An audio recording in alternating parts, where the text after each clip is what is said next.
This is going to be chapter 13 of Killing Mr. Griffin. The story was on the 6 o'clock news, and Mr. McConnell brought it up at dinner.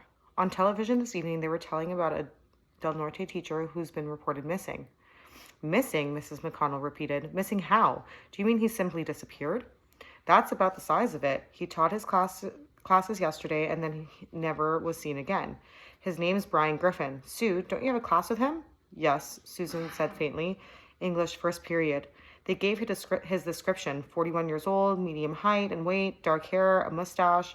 The car he drives is missing also, a dark green Chevy.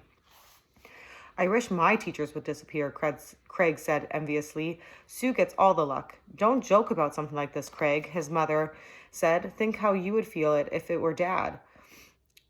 Personally, I can't imagine anything more horrible than to have something like this occur to someone in your family. The waiting, the uncertainty, all the terrible possibilities that would float through your mind would be enough to drive the soundest person totally insane. He's married too, Mr. McConnell said. They said his wife is offering a $20,000 reward for any information leading to his location. That's a lot of money, Alex said. Boy, I sure wish I knew where he was. Think, Kev, $20,000? We'd be rich. What would you do with it? Kevin asked. I'd buy an iPhone, and I'd take us all to Disneyland for a month. I'd buy a Harley Davidson, Craig said. You most certainly would not, Mrs. McConnell exclaimed. Those things are death machines, and anyway, you couldn't get a license at your age. And they were off on another subject, with Brian Griffin forgotten. I'm not going to think about him, Susan told herself desperately. I will make my mind think about other things. So she tried her best to contribute to the dinner table conversation and found herself noticing small things that she had never appreciated before. The kindness behind her father's teasing, the warmth in her mother's smile, the endearing earnestness with which the twins cut their meat, sawing each slice into careful squares and then shoveling 3 or 4 of them into their mouths at once. The bones and angles of Craig's face emerging suddenly from the soft roundness of childhood. I love them so much, Susan thought. How could I have ever imagined that I didn't? And with the thought came a sense of loss, as though she had moved a million miles beyond this family and were seeing them in memory, reaching back toward them, yet unable to touch them. I am not Susan anymore, she thought. I'm not the person they know as their daughter and their sister. I'm a stranger who has lived through things they cannot even imagine and who has changed into someone foreign to them all. They look at me and call me Sue, and I speak back to them, and they never guess how far away from them I am and how much I miss them.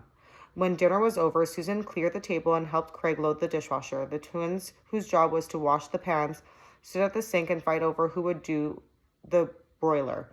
And Mr. McConnell went into the den and turned on the television. Mrs. McConnell plugged in the coffee maker and got out 2 cups. Would you like some tonight, Sue? No, thank you, Susan said. The doorbell rang. You might as well get it, honey, her mother said. It will probably be David. She can't go out till she's done her part of the kitchen, Craig objected. She got out of it last night because she was sick, and it's not fair 2 nights in a row. I'm not going anywhere, Susan told him. I don't feel like going out. Then what's he coming over for? But it was not David who stood at the door when Susan went to open it, but a middle-aged woman in a brown coat. I'm looking for Susan McConnell, she said. Is this the right house? Yes, Susan said, bewildered. I'm Mrs. Griffin. For a moment, Susan could not bring herself to move. She stood frozen, staring into the unfamiliar face. Who is it, Sue? Her mother called from the kitchen. When Susan did not answer, Mrs. McConnell came into the hallway. Hello, can I help you? I'm Mrs. Griffin, the woman said again. Kathy Griffin. I'd like to talk with Susan. Mrs. Griffin, the wife of Sue's teacher? Mrs. McConnell came quickly over to her. Where are your manners, Sue? Can't you invite your guest inside? Please come in, Mrs. Griffin. We just heard the distressing news about your husband and are so concerned. Is there anything new since the report on the evening news? No, nothing, the woman said. She stepped through the door into the hallway, and Susan saw her first impression had been incorrect, and Kathy Griffin was no older than her, late 20s. It was the strained look of her face that had made her appear older. Come, sit down, Susan's mother said. Let me take your coat. Can I get you some coffee? My husband and I were just going to have some. No, thank you. Under the coat, the woman was wearing navy blue pants and a pink maternity blouse with a white collar. She looked very tired. I just wanted to talk with your daughter for a few minutes. According to the police, she was the last person to see my husband yesterday, and she told them some things that I just can't accept. Sue was the last to see him. Mrs. McConnell turned to Susan in surprise. You didn't tell us that. Didn't I? Susan said. I thought you did. Of course you didn't, her mother gestured the other woman toward a chair. Please sit down. I'm sure Sue wants to help in any way she can. Let me get my husband. He'll come to help too, if possible. We all do. She raised her voice. Ed, come out, dear. Mr. Griffin's wife is here to talk with Susan. Mr. McConnell came in from the den and introductions were made, and the twins and Craig came in, bright-faced and curious, and were also introduced and were then sent back to the kitchen. I cannot go through with this, Susan thought, and yet somehow she found herself seated on the sofa between her parents with Mrs. Griffin directly across from her. She was saying, yes, I had a conference with him after school. I did see him then. What did you talk about? Kathy Griffin asked. Your song for Ophelia? The question was so far from what she had expected that Susan stopped, disconcerted. Yes, he did mention that. How did you know? He told me about it at breakfast. He said your song was an exceptionally good one, that you were a sensitive young writer. He did? What song? Mrs. McConnell asked. I'm afraid you've left us behind here. Did you write a song, Sue? Not with music, Susan said. It was more of a poem. It was to be the last song Ophelia sang before her death. We all had to do it. It was an assignment. Brian isn't an easy teacher. He's demanding of his students, too demanding, I sometimes think. He feels he has such a short time with them, and he wants to bring them just as far as he can before they're out of his hands. He's a dedicated teacher, and he gets very excited about his better students. He considers Susan one of his good ones. That's a fine compliment, Mr. McConnell said. I'm sure it must mean a lot to Sue to hear that. It's because of that, because she has been special to him. I couldn't believe. She turned her gaze from the senior McConnells to Susan herself, directing the question to her. Why did you lie to the police about what Brian did when he left the school? There was a moment of stunned silence. Then Susan said, I don't know what you mean. Of course you know. You made up several things about that interview. You told the police that Brian was jumpy, that he kept glancing at his watch and hardly paid any attention to what he was talking about. I know that's not true. Brian took his conferences with students very seriously. He made notes ahead of time of the things he wanted to discuss with them. He cared. He cared deeply about such things. He would not have acted the way you said he did. He did, Susan said. He kept looking at his watch. What would you say if I told you Brian wasn't wearing a watch? He was, Susan said. He always wore a watch. She paused. Didn't he? Usually, yes, but the day before yesterday it broke. The crystal fell out. It's at home on his bureau right now, waiting for me to take it to be repaired. Oh my God, Susan thought. Panic began to rise within her, pushing its way up from her stomach into her throat with a cold, sour pressure. She swallowed hard. Maybe he borrowed a watch from somebody just for the day. Why would he do that? There are clocks all over the school. Every room has one. Besides, Brian never borrows things. He doesn't believe in it. Neither a borrower nor a lender be, he says. He says it all the time. Do you know what that's from? Hamlet. She could have told her the act, the scene, the line. Why did you make that up about the watch, Susan? I didn't, Susan said. I thought he was wearing one. He acted as though he was. She groped for words. He kept looking at his wrist the way somebody does who is used to wearing a watch and is worried about what time it is. I mean, people like that, even if they're not wearing their watches, they're so in the habit of looking at the wrist, they keep on doing it. That sounds reasonable, Mr. McConnell said quietly. What I'd like to know, Mrs. Griffin, is why is it so important that your husband was or wasn't wearing a watch during his conference with our daughter? It seems like a very insignificant thing. It might be, Kathy Griffin said, except that it points out the fact that Susan isn't telling the whole and complete truth. There's no reason for her to say that Brian looked at his watch if he didn't. Why would someone invent such a statement? There has to be a reason. Why did you say it, Susan? Because I thought it was true. Why did you say there was a woman waiting for Brian out in his car? Because there was. No, there wasn't. That's another lie. A total lie. Kathy's eyes were blazing. In an instant, the pale, drawn face was alive with anger. You made that up. Why? I didn't make anything up, Susan said. There was a woman, young, blonde, very pretty. She was sitting in the front seat, not the driver's seat, in the other one. How did you come to see this woman, Sue? Her father asked. Mr. Griffin and I were talking, and we walked out together into the parking lot. We stood by his car and talked a little longer, and then I turned and started home. And then, frantically, she fished backward in her mind for Mark's words. And then something about the way he'd been acting made me look back, and he was getting into his car, and the woman was there. You hadn't seen her the whole time that you were standing beside the car next to Brian, talking to Brian, Kathy Griffin asked. No, I wasn't looking inside the car. I didn't notice. And with this woman sitting there waiting for him, Brian still had you walk with him to the lot, had you stand right next to the car and continue the conversation you were having inside, the conversation he had hardly paid any attention to because he was so busy looking at the watch he wasn't wearing.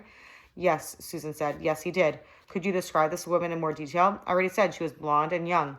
What was she wearing? A green blouse, Susan said desperately, and a suede jacket and pants, brown pants. You could see the pants even though she was seated inside the car. When Mr. Griffin opened the car door to get in on the driver's side, I could see across. On your way across the parking lot, glancing back over your shoulder, you could see into the car and across the seat and notice and remember every detail of the strange woman's clothing. Mrs. Griffin, Susan's father said, if Sue says that she saw this woman, then she saw her. There is no reason for her to tell you this if it isn't true. That's the whole point, Kathy Griffin said. There must be a reason. There has to be one for Susan to have told the police all these things, unless she's some sort of compulsive liar and she doesn't know the difference between truth and falsehoods, unless she lies all the time about everything and it's just part of her makeup. That's ridiculous, Mrs. McConnell said. There was a note of anger in her normally gentle voice. Susan does not lie. How can you be so certain about that? Because she's our daughter, Mrs. McConnell said. We have lived with Susan for 16 years and we know her. When you know and love somebody, you're aware of her faults as well as her good points. And if Susan were inclined to fabricate stories, we would certainly have discovered it by now.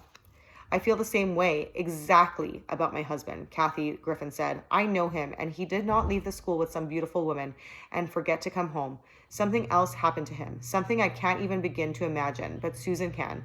Susan knows what it is, or she wouldn't be trying so hard to mislead us. Are you implying that our daughter did something to your husband? Mr. McConnell asked incredulously. Not by herself, or maybe not at all. Maybe she just knows something about someone else who did. Maybe she saw something. Did you see something, Sue? Her father asked. No, of course not. I didn't see anything I haven't already told you about. Susan felt herself growing close to hysteria. I saw a woman, a blonde woman, in Mr. Griffin's car. I didn't see anything else or anybody else, just that. If my daughter says, Mr. McConnell began. The doorbell rang. There was the sound of footsteps, of the door opening, and then Craig's voice. Oh, hi, Sue. It's David. It is? Sue half rose, then forced herself to sink back again. She struggled to keep the relief that surged through her from flooding her voice. Dave, I'm here in the living room. This is David Ruggles, a friend of Sue's. Mrs. McConnell made automatic introductions. Dave, this is Mrs. Griffin. Oh, I didn't see you have a friend with you. Marquini, David said. Thank God. Susan could have thrown her arms around both of them in gratitude for their interruption of the interview. She could see David stiffen slightly as he realized who the woman in the armchair was, but he held himself in check, smiling and extending his hand. I'm glad to meet you, Mrs. Griffin. Mark did not show recognition of any kind. His face was bland and expressionless as he acknowledged the introduction with a nod. I'm sorry, David said. I didn't know you had company. Mark and I were just out riding around, and we thought maybe Sue would like to get a soda or something. I'd love to, Susan said. Anywhere, anything to leave this room and the pressure of the confrontation. She was on her feet in an instant. Her mother reached out quickly and laid a restraining hand on her arm.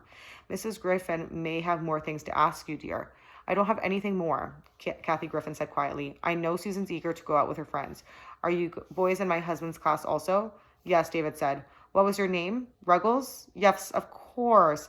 Brian mentioned you only yesterday. Your papers blew away on your way to class. Is that right? Yes, David said again, startled. He told you about that? Brian talks a lot about his students. Everything that happens in connection with his teaching is important to him. And you, she turned to Mark, frowning slightly in concentration. Mark Keeney. That name rings a bell too, though I haven't heard it recently. There was something last year. Oh, I remember. You're the boy who copied a term paper from the university.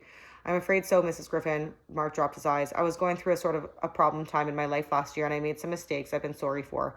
I was lucky to have somebody like your husband there to help me get straightened out. There was a girl who got the paper for you. She was a university student, wasn't she? I guess she must have been, Mark said. Her name, I don't remember. I hardly knew her. Like I said, that was a kind of freaked out time for me. I've put it behind me. I'm glad. Placing her hands on the arms of the chair, Kathy Griffin hoisted herself laboriously to her feet. I'll think about it a while. I'll remember the girl's name. Susan's parents rose too. Mrs. McConnell regarded the younger woman with concern. I'm sorry, Susan. Couldn't have been of more help to you, Mrs. Griffin. I know how upset and worried you must be. If we can help you in any way. Thank you. Mrs. Griffin's eyes were not on her, but on Susan. I think Susan can be of more help if she wants to be. Perhaps she will recall something later and want to contact me. If she does, I'm sure she'll call you at once, Mr. McConnell said. Won't you, Sue? Of course, Susan said. And that is the end of chapter 13.